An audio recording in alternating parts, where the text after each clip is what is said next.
agradecer o convite da casa para a gente estar aqui compartilhando essa noite tão agradável, viu? Obrigado, Sandra, obrigado, Rogério, Roberto.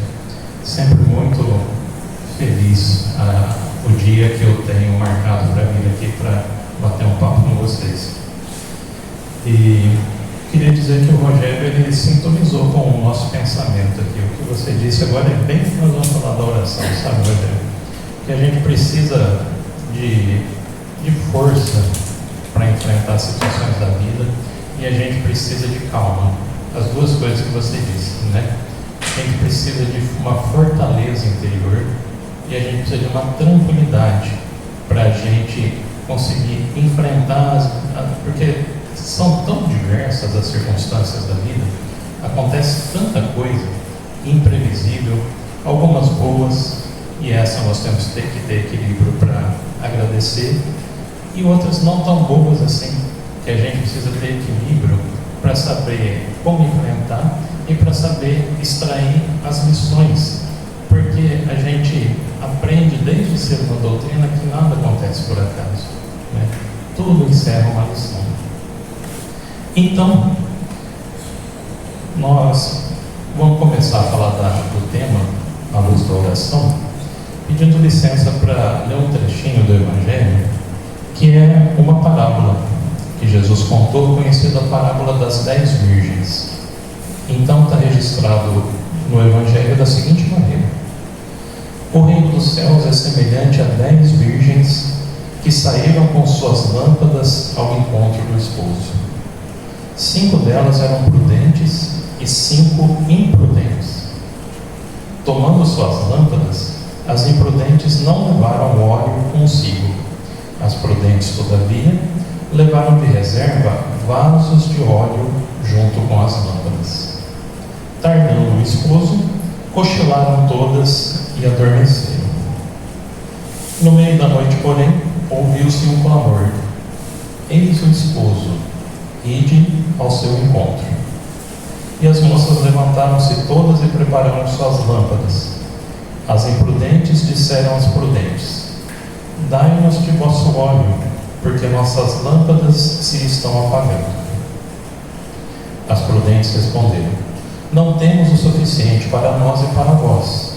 É preferível irdes aos vendedores, a fim de o comprar para vós. Ora, enquanto foram comprar, veio o esposo. As que estavam preparadas entraram com ele para a sala das bodas e foi fechada a porta. Então, a nossa ideia hoje não é discorrer em profundidade sobre essa parábola, não. É mais aproveitar um trechinho, um conceito que ela traz. Só resumindo, quando eu leio essa parábola, me parece que ela modernamente seria uma espécie de namoro na TV. Lembra aquele programa que tinha o Silvio Santos, que iam as moças que queriam casar e tal, né? A impressão que dá é que eram candidatas, né, às núpcias com aquele noivo. Então elas estavam esperando e não sabiam exatamente que hora que ele ia chegar. Quando foram para o local das bodas, ainda era dia, mas elas levaram a lâmpada, que é aquela lâmpada que parece a do Aladim, sabe?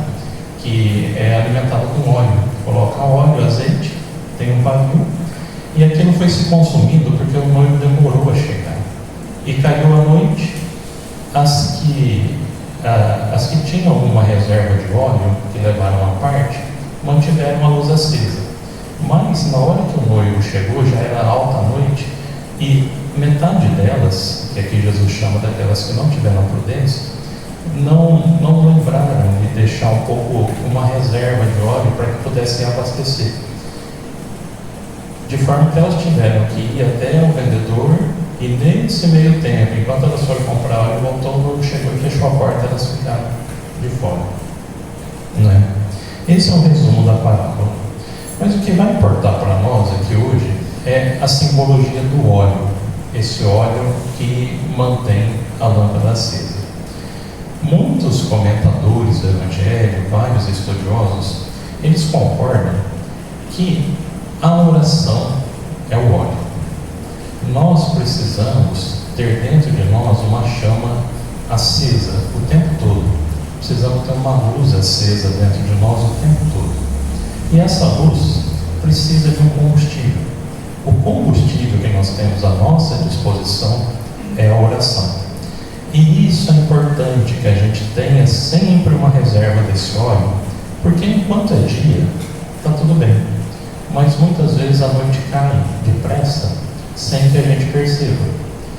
Não sei se os amigos têm essa impressão, mas nos dias que nós vivemos, talvez nós estejamos atravessando um período de noite.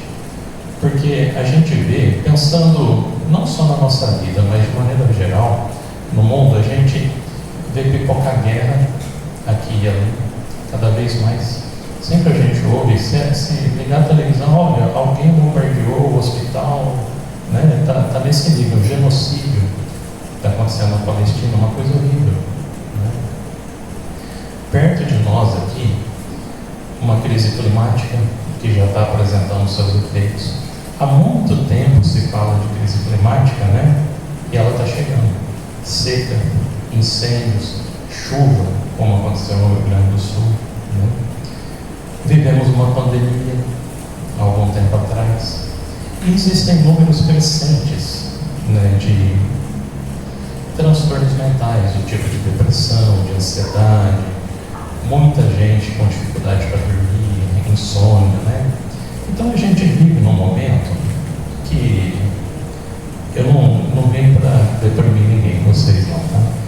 Mas eu só estou querendo dizer que este é o momento em que nós precisamos manter mais forte a luz que nós temos dentro de nós. E para nós mantermos essa luz mais forte, a gente precisa lançar a mão do combustível, que é a oração. Então, o que a doutrina nos fala sobre a oração?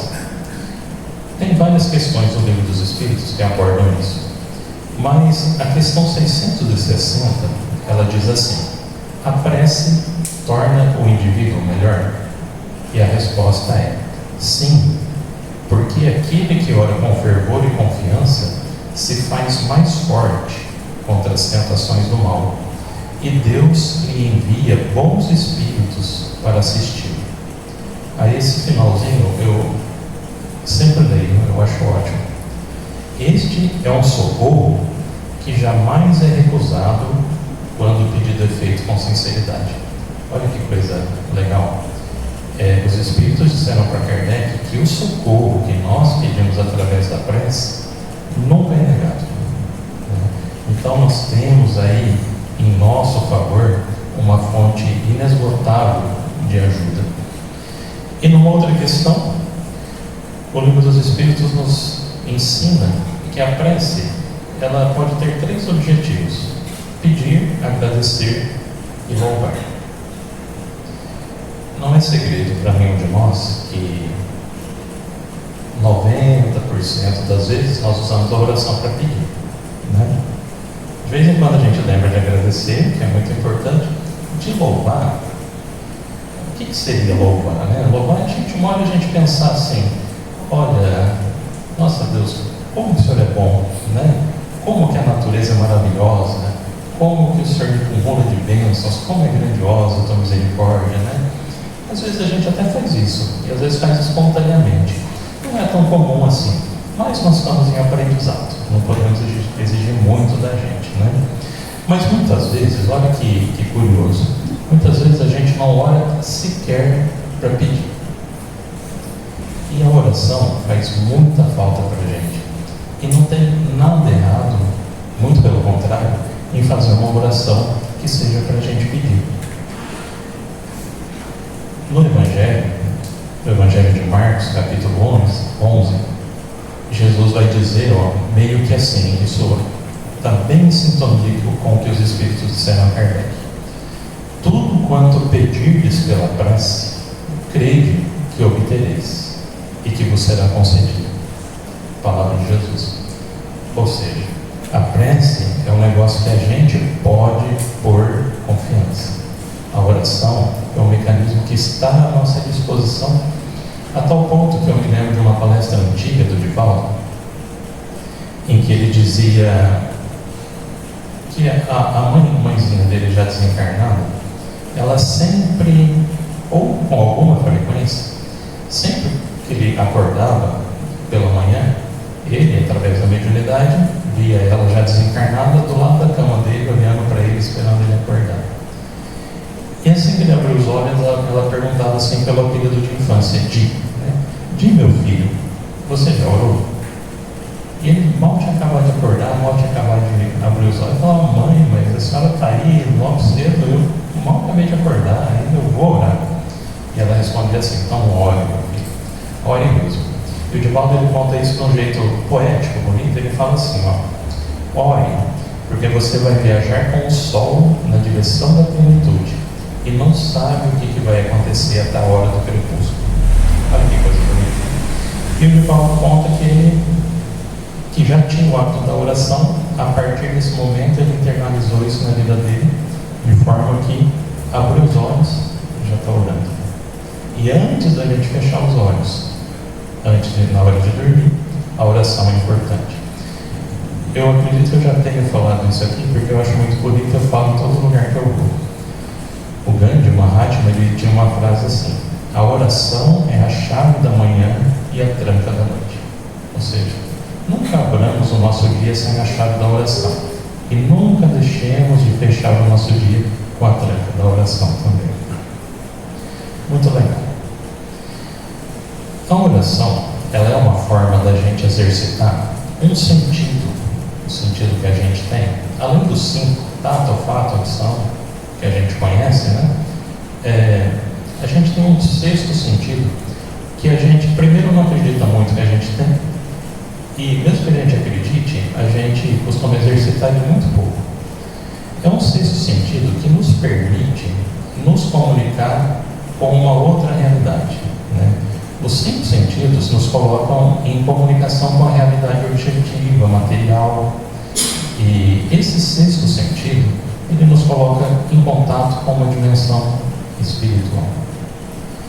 Nós temos até um órgão que tem a ver com esse sentido. Se a gente for pensar, por exemplo, nos sentidos físicos, a visão tem um órgão responsável pela visão, 2, são os olhos. A audição tem os ouvidos, e assim por diante. No caso desse 6º sentido, estudos recentes espíritas, principalmente através do Dr. Sérgio Felipe de Oliveira, que ele é médico, neurologista e é espírita também. Então, ele tem estudos acadêmicos muito respeitados a respeito de uma glândulazinha que a gente tem no centro da cabeça, que chama de glândula pineal, também chamada de epífise. Hoje a ciência já sabe que a pineal ela é responsável principalmente pela produção de melatonina. Eu falei de insônia, né? Se algum de nós tiver dificuldade para dormir, já deve ter ouvido falar da melatonina. Inclusive a gente compra na farmácia, toma como suplemento.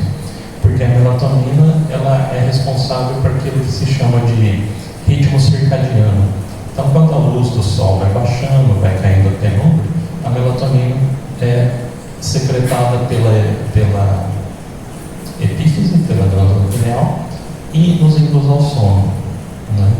Mas, além disso, existem estudos, existem referências no meio espírita, principalmente através das obras de André Luiz, mas já existem estudos acadêmicos e científicos que apontam nessa direção que a pineal ela é uma espécie de antena, transmissora e receptora.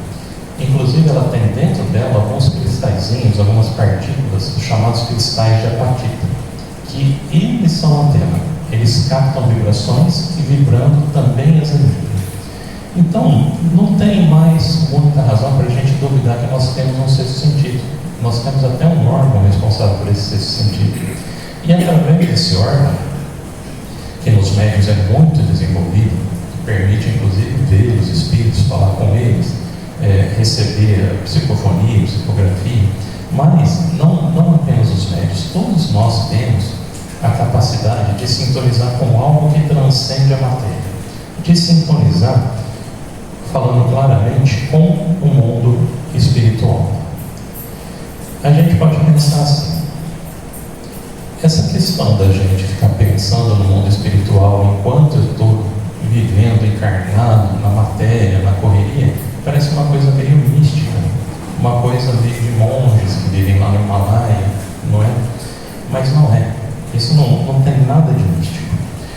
quando a gente pensa no mundo espiritual, a gente tem até uma outra frase que é muito, muito interessante de um filósofo francês chamado Teilhard de Chardin, que ele diz assim: nós não somos seres humanos que buscam vivências espirituais.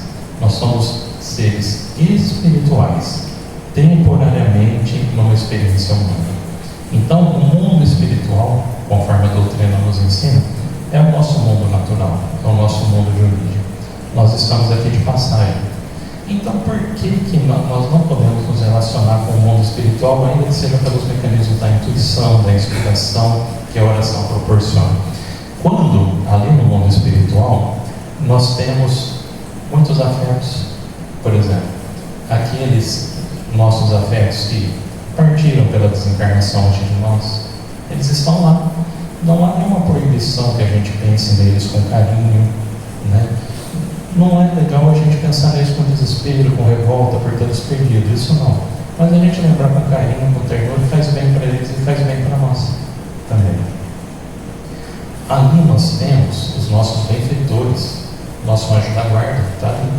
Se nós queremos falar com o nosso anjo da guarda, com o nosso protetor espiritual, nós precisamos exercitar esse senso científico. Além do que, aqui hoje no centro com certeza tem muitos enfermeiros, tem socorristas, tem protetores que estão nos atendendo sem que a gente perceba, né? E tem gente ali no mundo espiritual, olha que coisa curiosa, que podem ser grandes afetos, podem ser grandes amores, que nós nem sabemos, nós não nos lembramos, mas em épocas passadas podem ter sido íntimos, né? E que gostam da gente, e que sentem falta da gente. Por que eu estou dizendo tudo isso? Para tirar essa aura de misticismo, de que isso é coisa de maluco, de querer se relacionar com o mundo espiritual. Não é. É uma coisa que faz bem para a gente. Tem até uma imagem que eu costumo usar. Quando nós estamos encarnados, nós nos parecemos com aqueles escafandristas que mergulham em grande profundidade no oceano, né?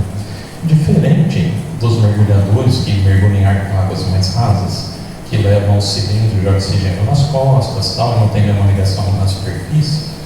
Quando os mergulhadores de águas profundas mergulham, eles vão com aquele escafandro, já viram, né? Qualquer uma roupa pesada, parece de astronauta, né? Para suportar a pressão da água. E o escafandro, ele tem um fio, tem um cabo que o liga a um barco na superfície. Por quê? Porque através desse fio ele recebe eletricidade para poder manter a temperatura, porque é muito frio lá embaixo. Ele recebe oxigênio para ele poder respirar e ele tem condições de se comunicar via rádio com a superfície, né? A oração é como se fosse esse cabo que nos conecta até a superfície. Eu penso cá com os meus botões que seria muito mais difícil para um mergulhador se ele estivesse lá no fundo, sem nenhum contato com a superfície, ainda que ele estivesse protegido pela roupa. Mas e quando acontece alguma dificuldade lá embaixo? Quando aparece um tubarão, né? Alguma situação imprevista? Aparecer um tubarão, se ele tem uma comunicação por rádio, na hora ele fala: ó, me tira daqui, né? Estou correndo perigo, né? E se ele não tivesse essa possibilidade, ele ia ter que ir nadando? Ele não pode nadar muito depressa, porque tem a questão da despressurização, ele tem que subir devagarzinho, né? Porque senão tem problema com a circulação sanguínea, né? Então, da mesma forma que é importante para o mergulhador ter essa comunicação, para nós também muito importante, nós que somos mergulhadores da carne, digamos assim, ter essa ajuda, esse auxílio, esse ponto de apoio no mais alto. O escritor espírita Martins Peralva tem uma obra chamada O Pensamento de Emmanuel. Não é psicografado, mas ele usa muito dos conceitos do Emmanuel, né? E um dos temas que ele aborda nessa obra é exatamente a oração. Então ele faz uma classificação que é interessante da gente falar sobre. Ele diz que a oração pode ser horizontal, pode ser uma oração vertical, ou pode ser uma oração inclinada. O que ele chama de oração de oração horizontal. Uma oração horizontal é aquela que nós utilizamos para tratar das coisas materiais, seja para pedir coisas materiais, seja para agradecer pelas coisas materiais que nós temos. E esse é um tipo de oração que às vezes a gente até torce um pouquinho o nariz para ela. Não vou ficar pedindo para Deus coisas materiais. Mas eu diria assim, leva engano. Não há o menor problema, zero problema, em a gente orar e pedir coisas materiais. É lógico que tem que haver um grau de razoabilidade. Porque se todo mundo pedir para ganhar na Mega Sena, por exemplo, não está errado. Seria ótimo ganhar na Mega Sena. Apenas que a chance de a gente ser atendido é bem pequena, né? Porque o prêmio é um só. Mas pensemos bem, se a gente pegar talvez o melhor modelo que nós temos de oração, que é o Pai Nosso, Jesus nos ensina, já de começo, que Deus é Pai. Deus não é aquilo que antigamente se chamava de Senhor dos Exércitos, aquele Deus raivoso, né? Não, Deus é nosso Pai. Se Deus é nosso Pai, nada mais natural do que a gente estabeleça um diálogo e a gente peça coisas para Ele. A gente não pede, pelo menos até uma certa idade, ou a vida toda, a gente pede as coisas para os nossos pais. E eles tendo condição, eles vão nos atender com a maior alegria, não é? Então Jesus nos ensina que Deus é nosso Pai, que está no céu, e Ele nos ensina a louvar, quando Ele diz assim: santificado seja o vosso nome. Aí se a gente não tiver visto um exemplo de louvor, nós louvamos todos os dias. Santificado seja o vosso nome. A partir daí, Jesus apresenta uma sequência de pedidos. Então Ele fez uma invocação ao Pai, fez um louvor, a partir daí é só pedido. São pedidos bons, mas são pedidos. Por exemplo, venha a nós o vosso reino. Quer um pedido melhor do que esse? Né? Que o reino de Deus venha até nós. Mas tem inclusive um pedido material que Jesus faz, quando Ele nos ensina a pedir pelo pão de cada dia. O pão nosso de cada dia dá-nos hoje. É o pão do alimento material mesmo. Porque nós aqui encarnados precisamos do alimento material. E que problema há em pedir a Deus que nos garanta, que nos ajude a garantir o pão de cada dia? Ou seja, a oração pode ser usada para pedir coisas materiais também. Deus é que vai avaliar, aí é com Ele, né? Se é razoável ou não que nós estamos pedindo. Mas temos a oração vertical, segundo Martins Peralta. E a oração vertical é para tratar de coisas espirituais, tipo, para ter paz, para nós pedirmos um pouco de paz, para a gente ter forças para vencer as nossas dificuldades íntimas, as nossas imperfeições. Nós podemos pedir a Deus que nos dê forças para conseguir atravessar o grande mar das provações que às vezes se abate sobre nós. Podemos pedir a Deus que Ele nos dê lucidez, maturidade, para nós sabermos tratar bem aquelas pessoas que estão próximas de nós, a nossa família, os nossos colegas de trabalho, né? Tudo isso são pedidos de natureza espiritual. Nem sempre nós nos lembramos, mas isso é muito importante. Tem um amigo que ele costuma dizer que a gente tem que ter um pouquinho de cuidado com as coisas que a gente pede para Deus. Então, um exemplo assim, ó. Digamos que a gente está fazendo uma oração vertical, que é uma oração para tratar de coisas espirituais.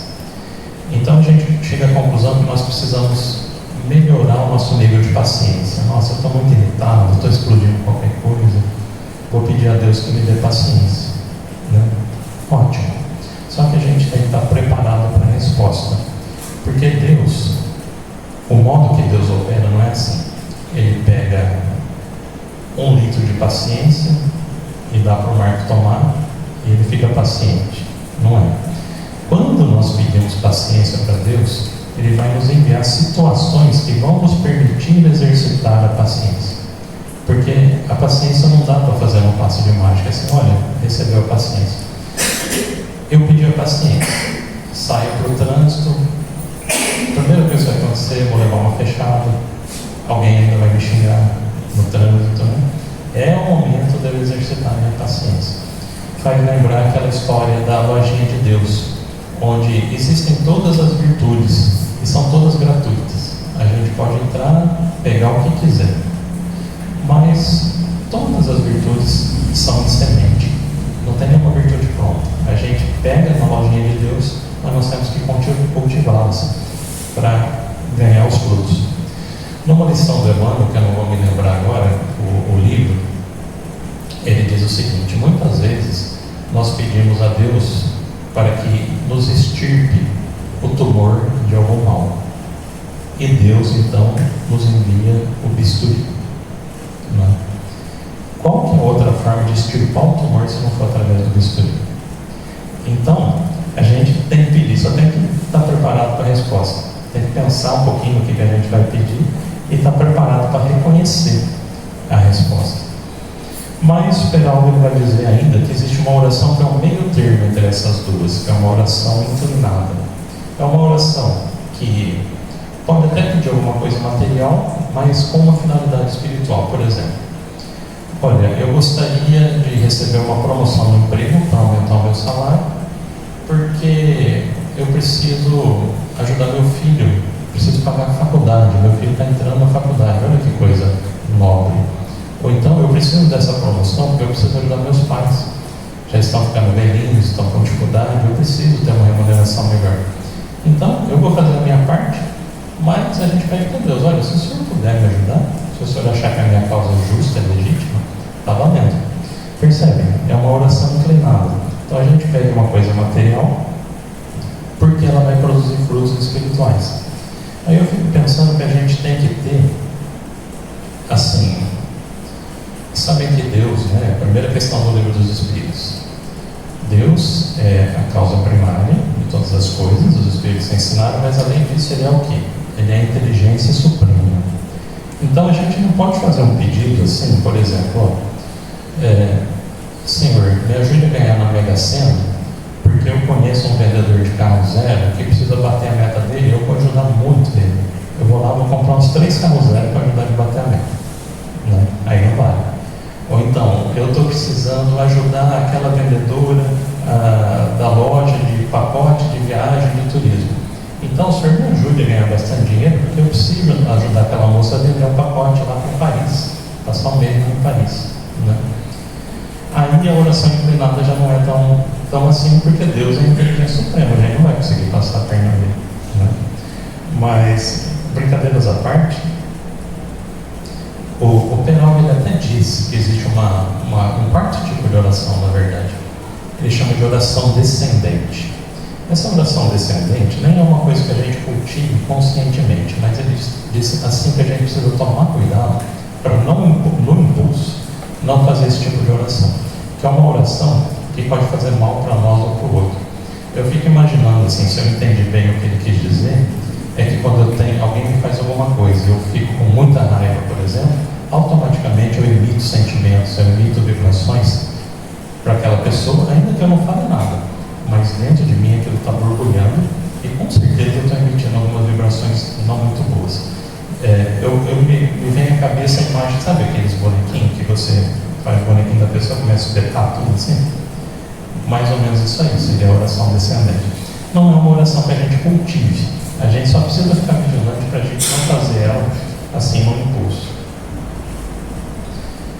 Do outro lado, ele tem, quando a gente pensa em sublimar a forma como a gente faz a oração, os budistas, eles aproveitando, né, não é doutrina espírita, mas aproveitando tudo que há de bom, né, eles costumam usar o seguinte conceito. Por exemplo, o meu filho ele vai fazer uma viagem de carro, vai viajar por 200, 300 quilômetros, eu oro a Deus para que proteja, né, para que eu acompanhe, para que corra tudo bem, em segurança. Né? Os budistas, eles costumaram transcender um pouquinho disso. Meu filho vai viajar, então eu vou orar a Deus, mas eu vou orar a Deus por todos os viajantes do mundo, né? Que o Senhor ilumine, que acompanhe todos os caminhos, que proteja com segurança. Aí a nossa prece ela ganha uma nobreza e com certeza ganha uma eficácia, né, maior. Com o tempo, com o treino, nós vamos nós vamos chegando nesse ponto. Muitas vezes acontece até alguma descrença em relação aos efeitos da prece, à eficácia da prece. Isso até é justificado, porque durante muito tempo a questão da fé em Deus, ela foi um pouquinho distorcida. Existe havia assim, uma forma de resolver conflitos que era muito popular na Idade Média, onde Deus era colocado como juiz. Então, duas pessoas tinham um conflito.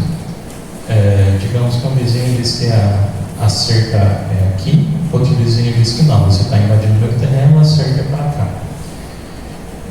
Numa época em que não havia tanta tecnologia, registros cartorários, talvez fosse difícil resolver isso. Então, procurava-se a religião. E aí o que se fazia? Vamos invocar o juízo de Deus. Deus vai determinar quem está correto. E olha, as coisas parecem brincadeira, as coisas que aconteciam. Isso na Idade Média, pegava os dois que estavam em conflito, dava uma arma para cada um, dava uma espada para cada um. Vocês vão brigar com a espada. Aquele que estiver com a razão, Deus vai proteger. Então, aquele que vencer a briga, mesmo que seja ao custo da vida do outro, é porque tinha razão. Então, durante muito tempo, isso é só um exemplo, mas muita coisa distorcida acabou acontecendo, e que hoje, graças a Deus, graças ao Espiritismo também, nós estamos superando. Então, um último resquício, talvez dessa dúvida que possa haver: olha, para que eu vou orar se Deus é onisciente, se Ele sabe de tudo, se Deus é onipresente, se Ele está inclusive aqui, Ele está vendo? Para que eu tenho que pedir alguma coisa para Ele?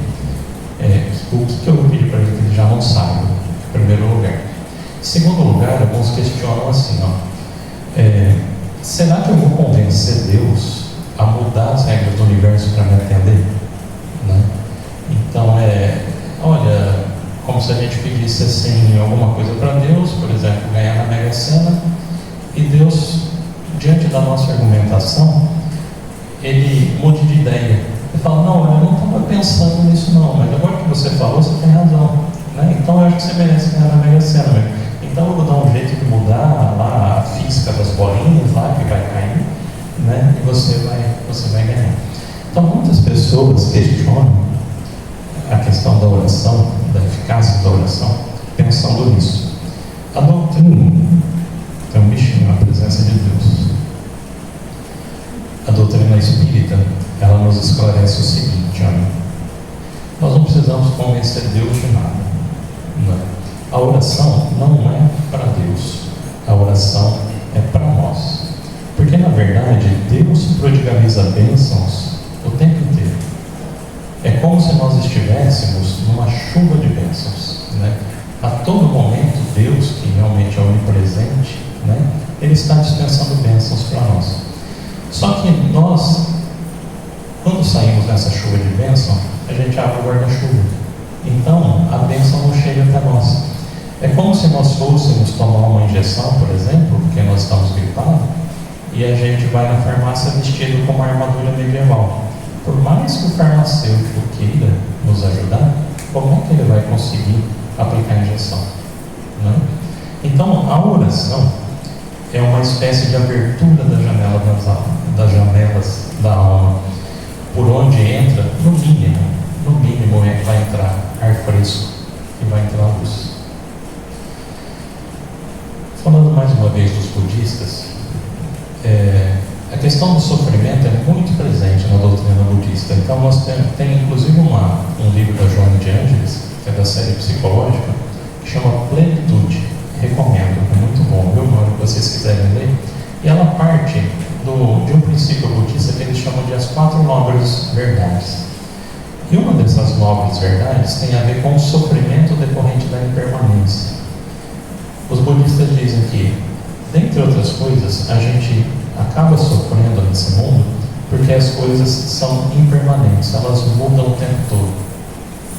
Então, a Joana vai nos dizer: a gente faz programas muito bem elaborados, planejados, para o ano que vem, para tirar férias. De repente desencarna alguém do nosso lado, do nosso círculo de afetividade. Nós temos um negócio profissional que está indo de vento em polpa, está indo tudo bem. De repente acontece alguma coisa que a gente não espera e a nossa situação financeira fica difícil. Então, na vida, a própria vida é muito mutável, ela é muito impermanente. E olha que conceito interessante. Diante de tanta impermanência, só tem uma coisa no universo que é imutável. Isso está no livro dos Espíritos também, atributos da divindade. Deus é imutável. Então, quando nós oramos, a gente nos coloca diante dos atributos de Deus, da divindade.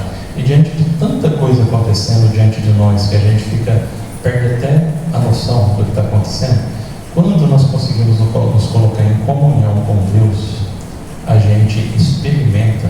Emmanuel ele diz no livro Pensamento e Vida que a mente é uma espécie de espelho da nossa alma. Tudo que acontece se espelha na nossa mente. Então, se em torno de nós está uma bagunça, está uma balbúrdia, a nossa mente espelha aquilo. Se a gente conseguir sintonizar com Deus através da oração, a nossa oração vai fazer com que a nossa mente espelhe aquela placidez imutável de Deus. Só isso seria um ganho enorme para nós. Quando nós estamos convulsionados aqui, nós nos lembramos de Deus, nós oramos, a nossa mente espelha aquela paz imutável de Deus. E só para a gente concluir, tem uma lição do Emmanuel também, ele faz uma comparação que eu acho que é muito apropriada para falar da prece. Ele diz assim: a prece é como uma luz que se acende num quarto desarrumado. Pensa naquele quarto de adolescente, assim, todo mundo toalha jogada, eu vejo as mães estão rindo, né? Toalha jogada em cima da cama, né? Sapato para cá, meia para lá. Então, quando a gente ora, é como se a nossa mente fosse esse quarto desarrumado, mas que está escuro, né? Emmanuel vai nos dizer o seguinte: a oração não vai colocar nada no lugar. Até que seria bom, né? A gente chegava lá no quarto do filho, né? Olha, meu Deus, pelo amor de Deus, põe em ordem isso aqui, mas a oração não é para isso que ela serve. Só que a oração vai nos permitir enxergar o que precisa ser feito. Então a prece é como uma luz que se acende num quarto desarrumado. Ela não vai colocar nada no lugar, mas vai nos permitir enxergar o que precisa ser feito. Muito obrigado, pessoal. Que a gente consiga, através do hábito, né, da disciplina, desenvolver o hábito da oração, né, que vai fazer muito bem para a gente. Obrigado pela atenção. Deus nos abençoe.